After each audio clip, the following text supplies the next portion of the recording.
Hello and good morning everyone. I welcome you all at Edwards News Analysis. Today is 17th April 2023 and we are going to discuss important news and articles from The Hindu newspaper. So let's see what important news we got to discuss. Before starting the video, for PDF join Telegram channel Edwards News Analysis. Link आपको description box में provided है. Make sure video को last तक देखें so that सारी important news आपके यहाँ पर कवर हो. तो चलिए स्टार्ट करते हैं और देखते हैं आज हमें क्या क्या डिस्कस करना है. Now, our first news is 65-year-old man mauled to death by street dogs on AMU campus.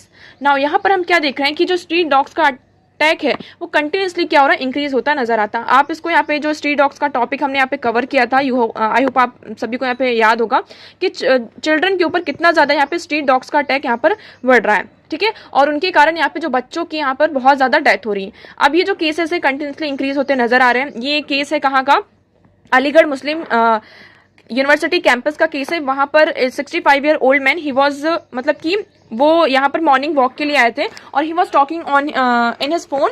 और उसी दौरान यहाँ पर क्या हुआ कि कुछ स्ट्रीट डॉग्स आए पीछे से और उन्होंने उन पर क्या किया, अटैक कर दिया. ओके, और ऑन दी स्पॉट उनकी यहाँ पर डेथ भी हो गई. तो इसमें यहाँ पर सीसीटीवी जो फुटेज थी उसमें यहाँ पर देखा गया कि ऐसा मतलब कि कोई उन्हें जो डॉग्स थे उनको प्रोवोक नहीं किया गया. मतलब एक केस ये भी आ सकता है ना, एक पॉइंट ये आ सकता है कि शायद किसी ने उनको प्रोवोक किया स्ट्रीट डॉग्स को, that's why they attacked. Okay, but यहाँ पर जब फुटेज हमने देखी तो उसमें ये पता चला कि ऐसा कोई भी प्रोवोकेशन नहीं था. और हमें यहाँ पर अब क्या लेने होंगे, सेफ्टी इंश्योर करनी होगी. इस तरीके की जो अब केसेस हैं वो कंटिन्यूसली क्या हो रहे हैं, इंक्रीज होते हुए नजर आ रहे हैं. तो आप उसको यहाँ पर लिंक कर सकते हैं स्ट्रीट डॉग से. नेक्स्ट मूव करते हैं. नेक्स्ट आर्टिकल इज आर्मी में build bailey bridge in Kaziranga to protect rhinos domain. अब इस आर्टिकल में मेनली ये डिस्कस किया गया जो आर्मी है, जो काजीरंगा नेशनल पार्क पहले कहाँ था आपको यहाँ पे याद रखना है. काजीरंगा नेशनल पार्क कहाँ है, आसाम में. तो पहला तो ये आपका फैक्ट आ गया. ओके, दूसरा यहाँ पे दूसरी चीज किसकी बात की जा रही, राइनोस की बात की जा रही. तो राइनो हमारे लिए क्या हो जाते हैं, इंपॉर्टेंट हो जाते हैं. अब इस आर्टिकल में ये डिस्कस किया गया है कि जो राइनो है उनको उनका जो डोमेन है उसको प्रोटेक्ट करने के लिए, उनकी स्मूथ मूवमेंट के लिए यहाँ पर हम क्या करेंगे, बाले ब्रिज को बिल्ड किया जाएगा आर्मी के थ्रू. ओके, अब राइनो के बारे में हम यहाँ पे कुछ फैक्ट्स देख लेते हैं, ये हमारे लिए इंपॉर्टेंट हो जाते हैं. तो अगर हम राइनोज की बात करते हैं तो यहाँ पर अगर ओवरऑल वर्ल्ड में हम देखें तो 5 स्पीशीज पाई जाती हैं. White and black rhinos Africa में पाए जाते हैं. और एशिया की बात करें तो ग्रेटर वन हॉर्न, जवान and Sumatran rhinos species Asia में पाई जाती हैं. इनका हम IUCN स्टेटस देखें तो ब्लैक राइनो की बात करें तो क्रिटिकली इंडेंजर्ड की कैटेगरी में आते हैं. White rhino near threatened, one ऑन rhino vulnerable and Javan critically endangered and Sumatran rhinos critically endangered. It has gone extinct in Malaysia से तो ये एक्सटिंक्ट ही हो चुके हैं. इंडिया में कौन से राइनो पाए जाते हैं, वन हॉर्न राइनो पाए जाते हैं और इन्हें इंडियन राइनो भी कहा जाता है. ये राइनो स्पीशीज की सबसे लार्जेस्ट स्पीशीज है जो इंडिया में पाई जाती है. Okay, it is identified by अब ब्लैक सिंगल हॉर्न. यहाँ पे कैसे हम इसको आइडेंटिफाई कर सकते हैं, इनकी जो स्किन होती है ग्रे ब्राउन कलर की होती है और स्किन में बहुत सारे फोल्ड्स होते हैं और इनका क्या है, सिंगल ब्लैक हॉर्न होता है. ओके, मेनली अगर हम बात they primary graze diet consisting almost entirely grasses as well as leaves, branches of shrubs, trees, fruits, aquatic plants. Okay, habitat की बात करें तो मेनली ये कहाँ पर पाए जाते हैं, तो जो इंडो नेपाल तराई रीजन है, northern, West Bengal and Assam. India की अगर हम बात करें तो राइनो स्पेशली आसाम में पाए जाते हैं, वेस्ट बंगाल एंड उत्तर प्रदेश में. आसाम में क्या है सबसे, अगर आप बात करते हैं राइनो का नाम आता है तो सबसे पहले नाम आता है किसका, आसाम का, है ना. हमारे माइंड में क्या आ जाता है कि हाँ राइनोस कहाँ मिलेंगे, हमें आसाम में मिलेंगे. तो आसाम की अगर बात करें तो आसाम में 2604 राइनोस को अभी प्रोटेक्ट किया जा रहा है. अभी ये एस्टिमेशन है पूरा किस किस एरिया में, तो आपको यहाँ पे याद रखना है Pobitora wild life sanctuary, Rajiv Gandhi Orang national park, Kaziranga national park and Manas national park. तो ये चारों नेशनल पार्क कहाँ है, आसाम में है. और यहाँ पर क्या किया जा रहा है, राइनोस को प्रोटेक्ट किया जा रहा है. सबसे ज्यादा देखें तो काजीरंगा हमारे लिए इंपॉर्टेंट हो जाता है, Kaziranga national park and tiger reserve. इसमें अगर हम देखें तो 2400 ऑफ दैम, मतलब टोटल कितने हैं, अगर हम पूरा जो एस्टिमेशन है उसमें से 2640 राइनोस हैं और आउट ऑफ 2640 राइनोस में से 2400 जो राइनोस हैं उन्हें हम कहाँ प्रोटेक्ट कर रहे हैं, काजीरंगा नेशनल पार्क में है. तो इसलिए काजीरंगा जो नेशनल पार्क है वो हमारे लिए इंपॉर्टेंट हो जाता है. ये कहाँ है, आसाम में है. ओके, थ्रेट की बात करें तो राइनोस को यहाँ पे क्या क्या थ्रेट है, तो पहला इनकी जो हॉर्न होता है ना, आप यहाँ पे ये हॉर्न देखेंगे. ओके, तो इनकी यहाँ पे क्या की जाती है, पोचिंग की जाती है. ओके इनका हैबिटाट लॉस हो रहा है। जो ग्रासेस वगैरह हम देख रहे हैं कि काजीरंगा नेशनल पार्क का आपने यहाँ पे एक केस भी देखा होगा कि वहाँ पे एक इन्वेजिव स्पीशीज आ रही, कुछ माइग्रेटरी बर्ड्स आ रही थी, जिसके कारण जो ग्रासेस है उनका वो लॉस हो रहा था। अब उनके जो फूड है उसका ही क्या हो रहा है, लॉस हो रहा है धीरे धीरे, जिसके कारण आप देख सकते हैं कि हम एक तरीके से हैबिटाट लॉस हो रहा है। ओके पॉपुलेशन डेंसिटी इनकी डिक्रीज हो रही है, डिक्रीजिंग जेनेटिक डाइवर्सिटी, इनकी जो जेनेटिक डाइवर्सिटी है वो भी क्या हो रही है, धीरे धीरे डिक्रीज हो रही है। आप यहाँ पे देख सकते हैं ये ब्लैक राइनो है जो अफ्रीका में पाए जाते हैं, white rhino, Sumatran rhino, lesser and Javan rhino and greater, ये जो इंडियन राइनो की हम बात करें आप देख सकते हैं ग्रेइश कलर के होते हैं। इनकी जो स्किन है इसमें कितने ज्यादा यहाँ पे फोल्ड्स हैं। ओके तो आई होप आपको ये पूरा क्लियर होगा। नेक्स्ट मूव करते हैं। Next article is diplomacy with a change in term of preference. अब इस आर्टिकल में बात की जा रही है किसकी, गल्फ कंट्रीज की। गल्फ कंट्रीज में अगर हम देखिए ये आर्टिकल किसके थ्रू लिखा गया है, जो हमारे farmer vice president of India थे हामिद अंसारी, इनके द्वारा ये आर्टिकल लिखा गया। ओके इसलिए हमारे लिए इंपॉर्टेंट हो जाता है। और इसमें बात की गई, इन्होंने मेनली इस आर्टिकल में बात करी किसकी, डिप्लोमेसी की। हम गल्फ कंट्रीज की बात करें, आप सभी को पता है कि आज के टाइम पे ईरान और सऊदी अरेबिया क्या कर रहे हैं, अपने जो रिलेशन है उसको यहाँ पे नॉर्मलाइज करने की बात की जा रही है ना। यहाँ पे जो वेरियस एग्रीमेंट साइन किए जा रहे हैं, चाइना ने क्या किया है, यहाँ पर मेडिएट किया है सऊदी अरेबिया और ईरान के जो रिलेशन है उनको यहाँ पे नॉर्मलाइज करने के लिए। अगर हम बात करते हैं कि इनके रिलेशन में यहाँ पे कन्फ्लिक्ट था, कन्फ्लिक्ट के रीजन क्या थे, कि देखिए अगर हम बात करते हैं गल्फ कंट्रीज में, तो सऊदी अरेबिया ये हो गया और यहाँ पर ईरान हो गया, दोनों नेबरिंग कंट्रीज हैं। तो यहाँ पर कन्फ्लिक्ट के रीजन क्या है, तो पहला रीजन यहाँ पर आता है सेक्ट। सेक्ट की अगर हम बात करें तो मुस्लिम कम्युनिटी की अगर हम बात करते हैं तो उसमें दो सेक्ट होते हैं, एक शिया सेक्ट होता है, दूसरा होता है सुन्नी सेक्ट। ओके तो अगर हम सऊदी अरेबिया की बात करते हैं तो Saudi Arabia Sunni dominated sect है, और ईरान की बात करते हैं तो ईरान में क्या है, शिया डोमिनेटेड यहाँ पर सेक्ट है। ओके यहाँ पे दो कंट्रीज का डोमिनेशन है, दूसरी इसलिए यहाँ पे कंफ्लिक्ट बना रहता है। दूसरा अगर हम बात करते हैं, ईरान यहाँ पे बहुत ज्यादा क्या है, रिसोर्सफुल है, हर तरीके से आप देखेंगे ईरान यहाँ पर क्या है, रिसोर्सफुल है। कैसे, ये कैप्सियम सी है, इससे यहाँ पे इसकी बॉर्डर शेयर होती है, यहाँ पे वेरियस कंट्रीज हैं जिसके साथ ईरान की क्या होती है, बॉर्डर शेयरिंग होती है, पहला रीजन। दूसरा अगर बात करते हैं यहाँ पे क्या है, ऑयल के जो रिसोर्सेस हैं वो बहुत ज्यादा है, नेचुरली जो ईरान है वो बहुत ज्यादा क्या है, रिसोर्सफुल है। तो इस रीजन में, आप इस रीजन की अगर हम बात करते हैं तो इस रीजन को क्या कर सकता है ईरान, नेचुरली अगर हम बात करें थ्रू रिसोर्सेज और जो इनका सेक्ट है इसके थ्रू क्या कर सकता है, यहाँ पर डोमेन कर सकता है, अपने आप को एज अ लीडर स्टैब्लिश कर सकता है। इसलिए यहाँ पे जो सऊदी अरेबिया और ईरान के बीच में कंटिन्यूसली हमने यहाँ पर क्या देखा, कन्फ्लिक्ट बने रहते हैं। ये कन्फ्लिक्ट के हमने रीजन देख लिए। अब इसी के चलते अगर हम बात करें तो सऊदी अरेबिया के जो रिलेशन है यूएस के साथ बहुत अच्छे हैं, है ना। यहाँ पर यूएस के साथ यहाँ पे क्या होता है, डिफेंस ट्रेड होता है, जितने वेरियस आर्म्स एंड एम्यूनिशंस होते हैं। उसके साथ साथ यहाँ पे इजराइल के साथ भी क्या है, सऊदी अरेबिया के रिलेशन यहाँ पर अच्छे हैं। इसी के चलते सऊदी अरेबिया ने यहाँ पे यूएस को प्रेशराइज किया कि हम क्या करें, ईरान के ऊपर सैंक्शंस लगाइए। उनको यहाँ पे मतलब कि एक तरीके से ये कहा सैंक्शंस लगाइए, क्यों, क्योंकि ईरान यहाँ पे क्या कर सकता है, रिसोर्सफुल कंट्री है और यहाँ पे वेरियस क्या है, न्यूक्लियर वेपन्स को यहाँ पर क्रिएट कर सकता है ना, न्यूक्लियर वेपन्स बनाएगा, तो ये हमारे लिए प्रॉब्लम हो सकती है। इसी के चलते यूएस ने भी यहाँ पे क्या किया, ईरान के ऊपर वेरियस सैंक्शंस लगाए। अब जब सैंक्शंस लगाए तो उस सैंक्शंस में मेनली ये हो गया था कि कोई भी कंट्री क्या है, ईरान से ऑयल परचेस नहीं करेगा। तो इंडिया भी क्या करता था, पहले जब तक सैंक्शंस नहीं लगे थे तो ईरान से इंडिया क्या करता था, ऑयल परचेस करता था। सैंक्शंस लगने के बाद यहाँ पर इंडिया ने ईरान से ऑयल जो है परचेस करना उसको बंद कर दिया। ओके इतना क्लियर हो यहाँ पर। जब यहाँ पे ऑयल परचेस बंद कर दिया तो एक तरीके से आप देख रहे हैं यहाँ पे एक वॉइड क्रिएट हो रहा है ना।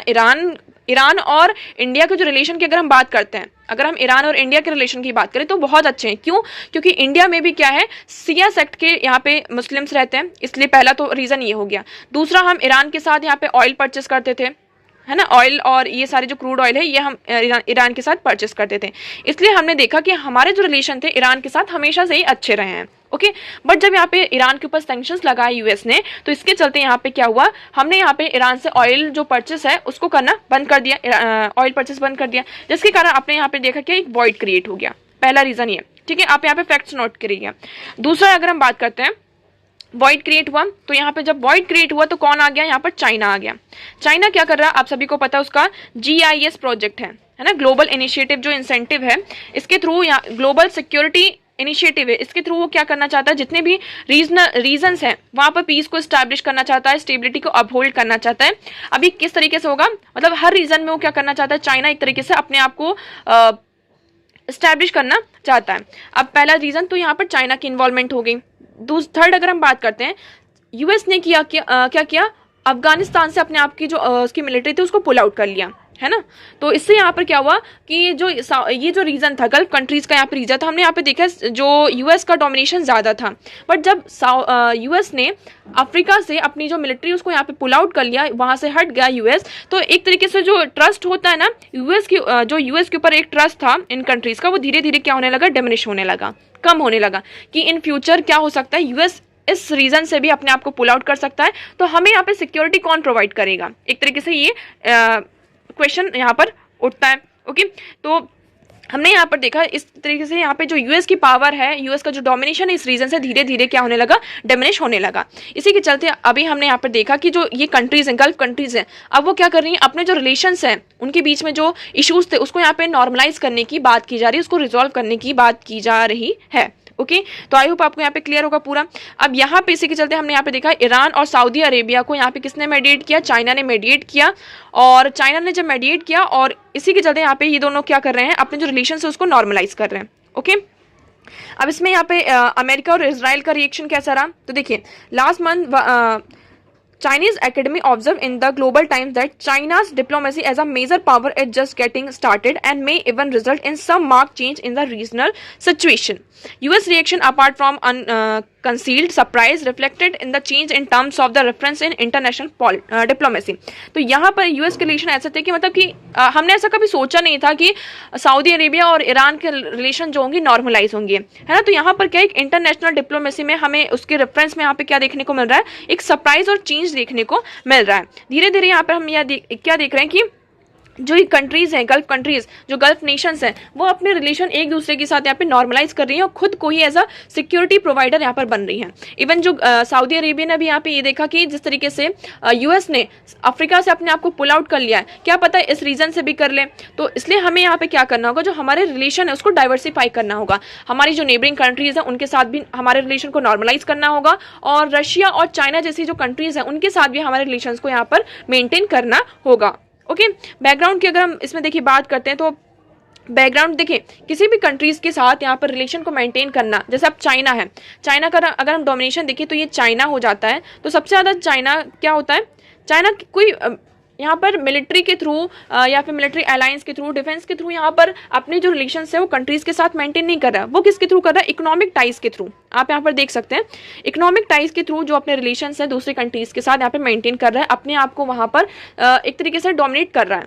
हमने पहले ट्रेड की बात करते हैं, पहले जो आप देखेंगे ये वाला रीजन था यहाँ पे, जैसे कि हमने म्यांमार देखा, ये जो पूरा ईस्ट एशिया था वहाँ पर अपना रीजन था। बट अगर हम बात करें तो चाइना का डोमिनेशन जो गल्फ कंट्रीज थे वहाँ पर नहीं हुआ। बट धीरे धीरे जब यूएस की जो पावर है वो डिमिनिश होने लगी, उसका जो ट्रस्ट है वो धीरे धीरे कम होने लगा। और इंडिया के भी हमने देखा कि जब ईरान के ऊपर सैंक्शंस लगे तो यहाँ पर इंडिया ने ईरान से ऑयल परचेस करना बंद कर दिया। तो ये एक तरीके से सही टाइम दिखा कि वहाँ पर अब चाइना क्या करे, अपने आप को मेडिएट करे और जिस वहाँ पर आए और अपने जो रिलेशन है इन रीजन में अपने आप को एक तरीके से इस रीजन में भी क्या करें, अपनी जो हेजमनी उसको यहाँ पे स्टैब्लिश कर सकें। अब ये देखो ये सारी चीज़ें क्या होती हैं, धीरे धीरे स्टार्ट होती हैं। ये जो चाइना अपने आप को उस रीजन तक मतलब कि एज अ मेडिएटर दोनों कंट्रीज़ के बीच में मेडिएटर बना, तो वो एक दिन का काम तो नहीं होगा। हम बात करते हैं ये 2016 से चल रहा है। जो कंट्रीज़ के बीच में टेंशन है उसको यहाँ पर कम करने के लिए यहाँ पर धीरे धीरे चाइना क्या कर रहा था, वेरियस यहाँ पे मीटिंग्स हो रही थी चाइना के बीच में, यहाँ पे गल्फ कॉपरेशन काउंसिल के बीच में यहाँ पे मीटिंग हुई थी। फिर उन्होंने यहाँ पे बात करी कि देखिए the official visit by China's president Xi Jinping to Saudi Arabia in December 2022 also saw him attending the first China Arab state summit and China GCC summit. तो चाइना ने यहाँ पे चाइना GCC समिट हुई और China Arab state के यहाँ पे summit हुई। इसमें इन्होंने क्या कहा कि building on past achievements and jointly creating a brighter future of China GCC। तो यहाँ पे क्या बात की जा रही है कि हम यहाँ पे क्या करेंगे, हमारे जो पास्ट अचीवमेंट्स हैं उनको यहाँ पे बिल्ड करेंगे और एक ब्राइटर फ्यूचर की तरफ हम यहाँ पर आगे बढ़ेंगे चाइना और GCC जो गल्फ कॉपरेशन काउंसिल है उसके साथ मिलकर। ओके, अब इंडिया की बात करते हैं तो इंडिया का क्या स्टैंड रहा इसमें, इंडिया का इसमें कोई भी रिएक्शन नहीं रहा। इंडिया ने अपने आप को यहाँ पे रिस्ट्रेन किया। क्यों, अब अगर हम बात करते हैं देखिए, अब अगर हमें यहाँ पर apart from historical linkage the region is India's proximated neighbourhood and within the its security parameters. India के लिए जो गल्फ कंट्रीज हैं, गल्फ रीजन है वो बहुत ज़्यादा इंपॉर्टेंट हो जाता है। ओके, अगर हमें जो हमारा गल्फ कंट्रीज है इस नेशन की तरफ जाना है तो देखिए अगर हम उनसे ट्रेड करना है तो हम पाकिस्तान के थ्रू तो जा नहीं सकते, क्यों? क्योंकि हमारे रिलेशन पाकिस्तान के साथ अच्छे नहीं है। और जो हमारा ये जो ईस्ट एशिया, ये जो रीजन है पूरा, अगर हम गल्फ नेशन की बात करते हैं, वेस्ट एशिया की बात करते हैं, तो ये जो पूरा नेशन है वो हमारे लिए इंपॉर्टेंट हो जाता है सिक्योरिटी पैरामीटर से। It's principal source of hydrocarbon imports and increasingly investment. It is also important destination for manpower export apart from being a major trading partner including projects. तो अब इसमें ये कहा जा रहा है कि इंडिया के इसमें कोई भी स्टैंड नहीं रहा, क्योंकि इंडिया के लिए ये रीजन इंपॉर्टेंट हो जाता है। चाइना के साथ भी हम हमारे जो रिलेशन है उसको यहाँ पे पूरी तरीके से खत्म नहीं कर सकते हैं, है ना। जिस तरीके से चाइना क्या कर रहा है, इकोनॉमिकली ट्रेड के थ्रू इकोनॉमिकली क्या कर रहा है, लोगों को यहाँ पे सपोर्ट प्रोवाइड कर रहा है और जो अपने रिलेशन है उसको यहाँ पे इंप्रूव कर रहा है। तो इसी तरीके से इंडिया का भी क्या होना चाहिए, इसी तरीके से स्टैंड होना चाहिए कि इंडिया, हम हर बार मिलिट्री के थ्रू ही हम क्या कर सकते हैं, अपने जो रिलेशन है उसको नॉर्मलाइज नहीं कर सकते और किसी के साथ जो हमारे रिलेशन है उसको मेंटेन नहीं कर सकते।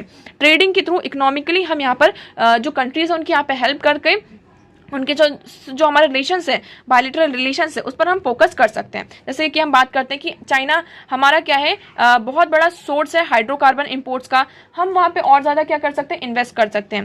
कंट्रीज़ को हम इकोनॉमिकली एक दूसरे के ऊपर डिपेंड बनाकर क्या कर सकते हैं, उनके साथ जो हमारे रिलेशन है उसको मेंटेन कर सकते हैं। ओके, तो आई होप आपको ये पूरा आर्टिकल क्लियर होगा। नेक्स्ट मूव करते हैं। देखिए, ये आर्टिकल हमारे लिए इतना ज़्यादा इंपॉर्टेंट नहीं है, इसमें सिर्फ ये डिस्कस किया गया कि आज के टाइम पे हम देख रहे हैं कि जो हमारी गवर्नमेंट है वो जो वेरियस नेम है, जैसे कि हमने इलाहाबाद को देखा, इलाहाबाद को यहाँ पे प्रयागराज में कन्वर्ट कर दिया गया है ना। तो जो वेरियस यहाँ पे नेम्स है उनको यहाँ पे क्या करा, चेंज करा। क्यों? हमने यहाँ पे देखा कि एक फैक्ट आता है क्या, इस्लामोफोबिया, है ना। तो यहाँ पे जो वेरियस इवेंट्स हो रहे हैं, इस्लामोफोबिया को कम करने के लिए, कॉम्बेट करने के लिए 15 मार्च को डिक्लेयर किया गया है कि हम international day to combat Islamophobia के एज उसको क्या करेंगे, सेलिब्रेट करेंगे। कंट्रीज में वेरियस, इवन पूरे वर्ल्ड में क्या हो रहा है, इस्लामोफोबिया है कि ये क्यों किया गया, concrete action to in the face of rising hatred, discrimination and violence against Muslim. ये मुस्लिम के अगेंस्ट में जो ये हेट्रेड, डिस्क्रिमिनेशन, वॉयलेंस फैल रहा है ना। तो ये जो राइज हो रहा है उसको यहाँ पर, उसके लिए कंक्रीट एक्शन लेना होगा और उसको खत्म करना होगा। इसी के चलते यहाँ पे 15 मार्च को international day to combat Islamophobia declare किया गया। किसके थ्रू? यूनाइटेड नेशन के थ्रू उसको डिक्लेयर किया गया। अब इंडिया की बात करते हैं। इंडिया में इसमें मेनली इस आर्टिकल में डिस्कस किया गया, वेरियस केसेस डिस्कस किए गए कि उनका जो नाम है क्या हो रहा है, धीरे धीरे चेंज हो रहा है ना। तो यहाँ पर क्या हो रहा है कि जो हमारा हेट एंड एक्सक्लूजन है, हम यहाँ पे मुगल्स को, मतलब अगर हम मुगल्स का देखें, उर्दू की हम बात करते हैं, कुछ यहाँ पे जो लैंग्वेज है, उर्दू लैंग्वेज का अगर ओरिजिन देखते हैं तो वो इंडिया से ही हुआ है ना। भले वो मुस्लिम जो पीपल्स हैं वो उसको यूज करते हैं, बट इस लैंग्वेज का जो ओरिजिन है वो इंडिया से हुआ है। तो आपको इसको याद रखना है, उर्दू का जो ओरिजिन है वो इंडिया से हुआ है, बट हम उर्दू लैंग्वेज है, उर्दू एक लैंग्वेज है, हम उस लैंग्वेज से क्यों हेट कर रहे हैं? क्यों? क्योंकि वो मुस्लिम लैंग्वेज है, इसलिए, है ना। तो इसमें मतलब इस आर्टिकल में पूरी इसके बारे में डिस्कस किया, इतना ज़्यादा हमारे लिए इंपॉर्टेंट नहीं है। ओके, तो बस इसमें यही कहा जा रहा है कि all these attempts to tear up the pages of history books come with potential to tear apart the warp and woof of Indian society. इसमें ये कहा जा रहा है कि आप जो नेम चेंज करके ये क्या कर रहे हैं, आप हिस्ट्री के जो पेजेस है उसको टीयर अप कर रहे हैं, है ना। तो ये क्या है, एक तरीके से कुछ नहीं, आप यहाँ पे जो इंडियन सोसाइटी है उसको रैप और वूप किया जा रहा है।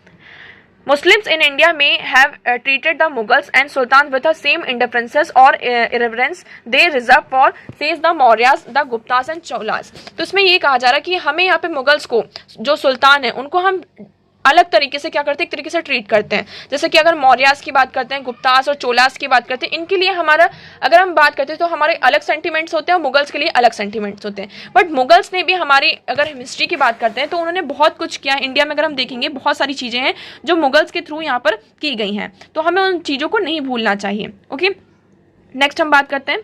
Next article is on democratising tiger conservation. अब देखिए, इसमें बात की गई किसकी, कि the much of the success of wild life conservation in India has been attributed to the wild life protection act enacted 50 years ago by then prime minister Indira Gandhi to arrest the alarming decline of the wild life across the country. यहाँ पर क्या हुआ था, धीरे धीरे हम independence की बात करते हैं। इंडिपेंडेंस के बाद यहाँ पे जो टाइगर्स की जो पॉपुलेशन थी धीरे धीरे क्या होने लगी थी, कम होने लगी थी। तो इस सिचुएशन से यहाँ पे टैकल करने के लिए जो हमारी प्राइम मिनिस्टर थी, then prime minister Indira Gandhi, उन्हें मतलब कि जो टाइगर कंजर्वेशन एक प्रोग्राम लेकर आएगा। मतलब कि एक तरीके से आप कैसे करते हैं कि वाइल्ड लाइफ प्रोटेक्शन एक्ट को यहाँ पर लेकर आएगा। अब इस एक्ट को लाए हुए कितने साल हो गए, टोटल 50 years हो चुके हैं, है ना। अब हमने यहाँ पर देखा कि जो टाइगर्स की पॉपुलेशन कम हो रही थी, धीरे धीरे अब हमने उस पर इम्प्रूव कर लिया है। अभी एक रिपोर्ट आई है जिसके थ्रू हमने ये बताया कि हमने यहाँ पे 3000 जो पॉपुलेशन है, नंबर ऑफ टाइगर का जो पॉपुलेशन, उसको हमने यहाँ पे क्रॉस कर लिया है। बट हमें क्या देखने को मिला है कि जो पॉपुलेशन है वो हर रीजन में क्या है, सेम नहीं है। हमने यहाँ पर देखा जो शिवालिक हिल्स थे, जो अपना ऊपर वाला नदर रीजन था, नदर रीजन में हमने यहाँ पे देखा टाइगर की पॉपुलेशन तो अच्छी है, बट अगर हमने वेस्टर्न घाट की बात करते हैं तो वेस्टर्न घाट में यहाँ पर जो पॉपुलेशन है वो हमें यहाँ पे डिक्रीज होती हुई नजर आई। तो इसमें मेनली ये कहा जा रहा है कि ऐसा कुछ नहीं है कि मतलब कि आप ऐसा नहीं कह सकते कि ऐसा मेनली क्यों होता है, क्योंकि कुछ हैबिटाट प्रॉब्लम होती है। हैबिटाट मतलब हर जगह जो टाइगर को यहाँ पर एक सुटेबल हैबिटाट हो जाए, इकोटोन जो होता है, बायोलॉजिकल कम्युनिटीज होती हैं, उसके कारण यहाँ पे हमें डिफरेंसेस देखने को मिलते हैं रीजन्स में, जो टाइगर्स के नंबर में यहाँ पे डिफरेंसेस देखने को मिलते हैं। क्यों? और अगर हम शिवालिक हिल्स और जो नदर्न एरियाज है वहाँ की बात करते हैं तो वहाँ पे टाइगर्स का नंबर इसलिए ज़्यादा है क्योंकि वहाँ पर उनके लिए जो प्रेज है ना, उनका जो शिकार है वो बहुत ज़्यादा अबेंडेंट नंबर में है, जिसके कारण वहाँ पर हमें टाइगर्स का नंबर ज़्यादा दिखाई देता है। इकोटोन क्या होता है आप सभी को यहाँ पे पता होगा। चीतास का भी क्या हुआ यहाँ पे इंट्रोडक्शन हुआ है। इकोटोन एक ट्रांजिशनल एरिया होता है बिटवीन टू बायोलॉजिकल कम्युनिटी, है ना। फॉर एग्जाम्पल यहाँ पे ग्रास है और ये फॉरेस्ट है। फॉरेस्ट मतलब कोई भी आप ऐसा कह सकते हैं फॉरेस्ट है। फॉरेस्ट से हम यहाँ पे ग्रास की तरफ मूव कर रहे हैं, तो इनके बीच में एक ऐसा एरिया होगा जहाँ पे फॉरेस्ट और जो ट्रीज होंगे वो दोनों मिक्स होंगे, तो ये जो ट्रांजिशन एरिया होता है उसे हम कहते हैं क्या, इकोटोन। ओके, तो यहाँ पे एक नया वर्ड आप ऐड कर सकते हैं, it is also required provisioning water, this has resulted in the chitalification of tiger reserve. तो यहाँ पे क्या हो रहा है, चितालिफिकेशन एक तरीके से हो रहा है। अब कई बार गर्मियों में हम क्या देखते हैं कि कुछ एरियाज में गर्मियों में हम पानी की जब कमी हो जाती है, बट वो क्या है, क्लाइमेट है, गर्मी में गर्मी होगी और पानी की कमी होगी, उसके अकॉर्डिंग जब पानी की कमी होती है तो वहाँ पे कुछ अदर स्पीशीज़ भी होती हैं। बट हम यहाँ पे क्या करते हैं, और ज़्यादा जैसे गर्मी में पानी की कमी हो रही तो वहाँ पे पानी को हम और ज़्यादा पहुँचाते हैं ताकि जो टाइगर जैसे स्पीशीज़ हैं उनको यहाँ पे प्रॉब्लम ना हो। बट हम इसके थ्रू क्या फेस करते हैं कि जो अदर स्पीशीज़ हैं उनको यहाँ पे क्या होती है, प्रॉब्लम हो जाती है ना।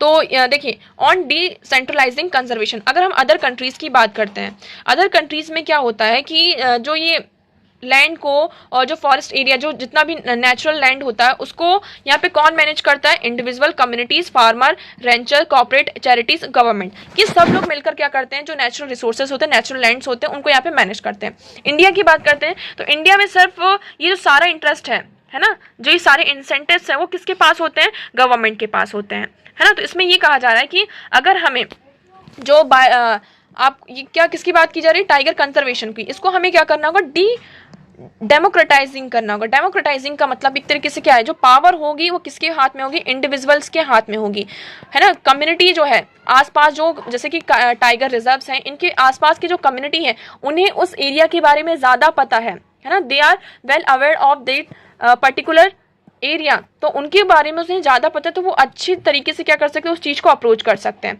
अब हम क्या है, यहाँ पे ट्रेनिंग लेकर जाते हैं, हमें फॉर एग्जांपल हम यहाँ पे एमपी में रहते हैं, जस्ट एग्जांपल, और हमें भेज दिया कहाँ, आसाम में भेज दिया। अब आसाम के बारे में हमें कुछ भी नहीं पता है कि वहाँ पे कैसे लोग रहते हैं, किस तरीके से वहाँ का नेचर है, कैसी कंडीशन में वहाँ पे जो एनिमल्स हैं वो सर्वाइव करते हैं, उनका जो इंडिजिनियस पीपल होंगे, इंडिविजुअल हैं, कम्युनिटी हैं, उनको इस बारे में ज़्यादा नॉलेज है, उसके बारे में ज़्यादा पता है। हम तो सब यहाँ पे पढ़ कर जाएंगे, बट वो लोग वहाँ पर क्या उस चीज़ को एक्सपीरियंस कर रहे हैं, तो उसके बारे में उनको ज़्यादा पता होगा। इसलिए यहाँ पे ये कहा जा रहा है कि जो पावर है वो किसके हाथ में होनी चाहिए, इंडिविजुअल्स और कम्युनिटी के हाथ में होनी चाहिए। इसी के थ्रू हम क्या कर सकते हैं कि जो ये कंजर्वेशन हमारा प्रोग्राम है उसको हम आगे बढ़ा सकते हैं। ओके, तो आई होप आपको ये पूरा आर्टिकल यहाँ पर क्लियर होगा।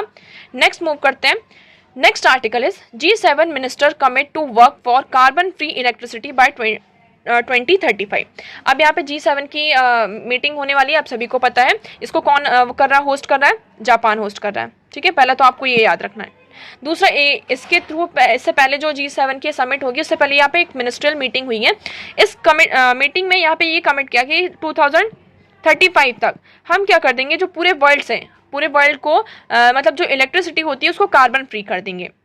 तो देखिए, climate and energy ministers and envoys from G7 countries on Sunday committed to work towards ensuring carbon free electricity production by 2035 and accelerating the phase out of coal. This was a part of agreement by the countries at the end of the 2-day conference in Sapporo, Japan, ahead of G7 summit in Hiroshima this May. Okay तो यहाँ पे meeting हुई है, अभी minister meeting हुई है और इस मीटिंग में ये कमिट किया है कि हम यहाँ पे 2035 तक जो कार्बन फ्री इलेक्ट्रिसिटी का यहाँ पे प्रोडक्शन करेंगे। अब इसमें इस एग्रीमेंट में एक वर्ड यूज किया गया, किसको, फेस आउट को। अब इंडिया ने इस पर यहाँ पे क्या किया, ऑब्जेक्शन उठाया। ऑब्जेक्शन क्या उठाया कि आप फेस आउट की प्लेस पर क्या करिए, यहाँ पे फेस डाउन का यूज करिए। क्या, फेस डाउन इस वर्ड का यूज करिए। क्यों, क्योंकि देखिए आप क्या है, G7 कंट्रीज की बात करें, G20 नेशंस की बात करते हैं, तो इसमें कितनी सारी जो डेवलप्ड कंट्रीज है उनका यहाँ पर रोल है ना, सारी क्या डेवलप्ड रोल है। उन्होंने अपना जो एक तरीके से आप कह सकते हैं पूरा इंडस्ट्रियल अपने आप को डेवलप कर लिया हर तरीके से। बट अभी हम क्या है, डेवलपिंग कंट्रीज हैं।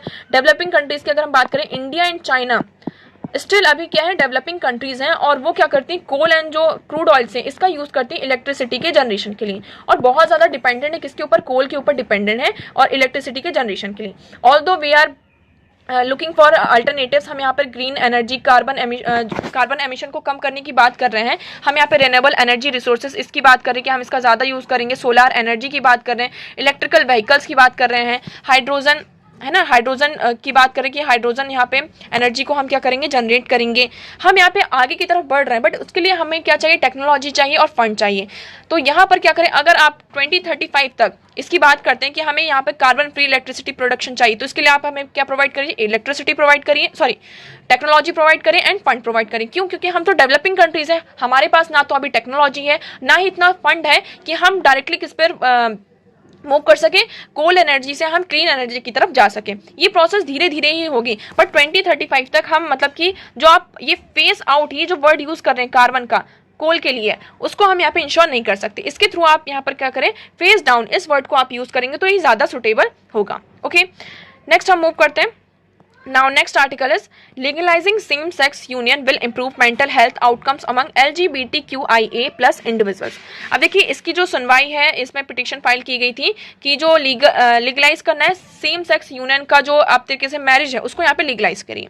तो इसका पिटिशन अभी फाइल हुआ है, इसका कल केस सुप्रीम कोर्ट इसमें सुनवाई होगी। बट इसमें यही बात की जा रही है कि अगर हम सेम सेक्स यूनियन को यहाँ पे इंप्रूव करते हैं, उसको लीगलाइज करते हैं, तो इससे क्या होगा, जो उनकी मेंटल हेल्थ है उस पर यहाँ पे बहुत ज़्यादा इंप्रूव होगा। जब यहाँ पे हमने ये देखा था, सुप्रीम कोर्ट ने सेक्शन 377 को यहाँ पे डिक्रिमिनलाइज किया था, उसके बाद से हमने देखा था इसका इम्पैक्ट बहुत ज़्यादा पड़ा था LGBTQI इंडिविजुअल्स के ऊपर। उनकी जो मेंटल हेल्थ है उसमें हमें बहुत ज़्यादा पॉजिटिव इम्पैक्ट्स देखने को मिले थे। इसी के चलते ये कहा जा रहा है कि हमें क्या करना चाहिए, जो सेम सेक्स यूनियन है उसको लीगलाइज करना चाहिए। ऑल्दो हमें सोसाइटी इसको मे बी एक्सेप्ट ना करें, बट स्टिल हमें यहाँ पे कुछ mental health, depression, suicidal thought जो आते हैं, ग्रीप्स आते हैं LGBTQI यूथ और फैमिलीज में, तो उसको वो क्या कर सकते हैं, उसको रिड्यूस किया जा सकता है। ओके, नेक्स्ट हम मूव करते हैं। 61 dead after clashes between Sudan army and rivals enter second day. यहाँ पर सूडान क्या है, साउथ अफ्रीका की एक कंट्री है।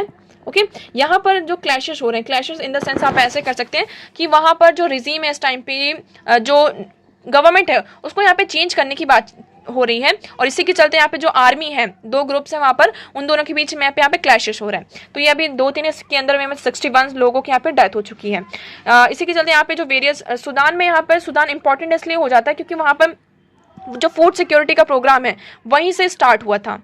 ठीक है, तो उसको अब क्या कर दिया गया है, उसको सप्रेस कर दिया गया है, मतलब कि उसको जो फूड सिक्योरिटी का जो प्रोग्राम था उसको यहाँ पे बंद कर दिया गया है। तो देखिए, on Sunday World Food Programme said it temporarily suspended operation in Sudan after 3 agency employees were killed into the clashes the previous day and aircraft use by WFP was damage. तो यहाँ पे फूड प्रोग्राम जो start हुआ था, world program को यहाँ पे temporarily क्या कर दिया गया, सस्पेंड कर दिया गया। ओके, नेक्स्ट हम बात करते हैं, Lula moots joint talks with China UAE on Russia war. अब यहाँ पे बात की जा रही है कि जो चाइना है, UAE है और ब्राज़ील जो प्रेसिडेंट है इस टाइम पे आप देख रहे हैं क्या, वेरियस विजिट पे जा रहे हैं। अभी चाइना पे गए थे और ब्राज़ील में भी यहाँ पर जाएंगे, और इसी के चलते यहाँ पे डिस्कस किया जा रहा है कि जो अभी रशिया कन्फ्लिक्ट चल रहा है, रशिया यूक्रेन कन्फ्लिक्ट है, यहाँ पर अब हमें यहाँ पे सामने आना होगा और इस कन्फ्लिक्ट को, इसमें यहाँ पे मतलब कि उनको मीडिएट करना होगा और पीस की तरफ आगे बढ़ना होगा। ठीक है, तो देखिए, Brazil president on Sunday said he discuss joint mediation for Russia war in Ukraine with China and United Arab Emirates, accusing the US and Europe to prolonging the conflict. अब यहाँ पे उन्होंने ऐसा कहा है कि जो यूएस है और वेस्ट है वो वॉर को खत्म नहीं करना चाहते और उसको क्या कर रहे हैं, सपोर्ट ही कर रहे हैं एक तरीके से। बट अब हमें क्या करना होगा, रशिया और यूक्रेन का ये जो कॉन्फ्लिक्ट है उसको मीडिएट करना होगा और साथ में आकर यहाँ पर ये जो वॉर है इसको यहाँ पे खत्म करना होगा, ये जो कॉन्फ्लिक्ट है उसको यहाँ पर खत्म करना होगा। तो यहाँ पे उन्होंने बात करी कि चाइना और यूएई की जो प्रेसिडेंट है शेख मोहम्मद बिन तो और चाइना, ये तीनों कंट्रीज क्या कर सकती हैं, एक साथ आकर ये यहाँ पर पीस टॉक को स्टैब्लिश कर सकती हैं। अब देखिए इसमें ये बात की जा रही है कि ये बहुत ज़्यादा हो गया, enough and the south continue to give their way to contribution to continue the war so that they have sit around the table and say that's enough. अब उन्होंने कहा कि यूएस बहुत ज़्यादा और जो वेस्ट है बहुत ज़्यादा क्या कर रहे हैं, इस कॉन्फ्लिक्ट को यहाँ पे सपोर्ट कर रही हैं और आगे की तरफ कंट्रीब्यूट कर रही है इस वॉर को कंटिन्यू करने के लिए। बट अब बहुत हो चुका है, मतलब आप देख रहे हैं ना 1 ईयर से ज़्यादा हो चुका है यहाँ पर। अब ये जो डोमिनेशन है डॉलर का उसको हमें धीरे धीरे क्या करना होगा, लैश आउट करना होगा। इसमें ये भी बात की जा रही है कि जो यूएस का आज डोमिनेशन है कंट्रीज के ऊपर में उसको हमें कम करना होगा। इसमें हमने बात करी कि तो जो ब्रिस्क कंट्रीज हैं उसका जो ट्रांजैक्शन है हम क्या कर सकते हैं, ब्रिस्क में Brazil, Russia, India, China, south Africa ये कंट्रीज आती हैं। तो उन्होंने ये कहा कि हम जो ट्रांजैक्शन है उसको हम डॉलर में ना करके जो अदर कंट्री करेंसीज है उसको हम यूज कर सकते हैं। ओके तो यहाँ पे यही कहा जा रहा है जो यूएस के इस टाइम पे डोमिनेशन है उसको धीरे धीरे हमें क्या करना होगा, कम करना होगा और अब हमें यहाँ पर पीस की तरफ आगे बढ़ना होगा। ओके तो देखिए आज हमारे पास इतने इंपॉर्टेंट आर्टिकल थे, हमने यहाँ पे सारी चीज़ें डिस्कस कर ली। आई होप आपको यहाँ पे सारी चीज़ें क्लियर होंगी। वीडियो कैसा लगा कमेंट सेक्शन में ज़रूर बताइएगा। वीडियो को लाइक करना और चैनल को सब्सक्राइब करना ना भूलें। पीडीएफ आप ज्वाइन कर सकते हैं Telegram channel adverse news analysis, वहाँ पर आपको इस एनालिसिस की पूरी पीडीएफ मिल जाएगी। So that's for all today. Thank you so much for discussion.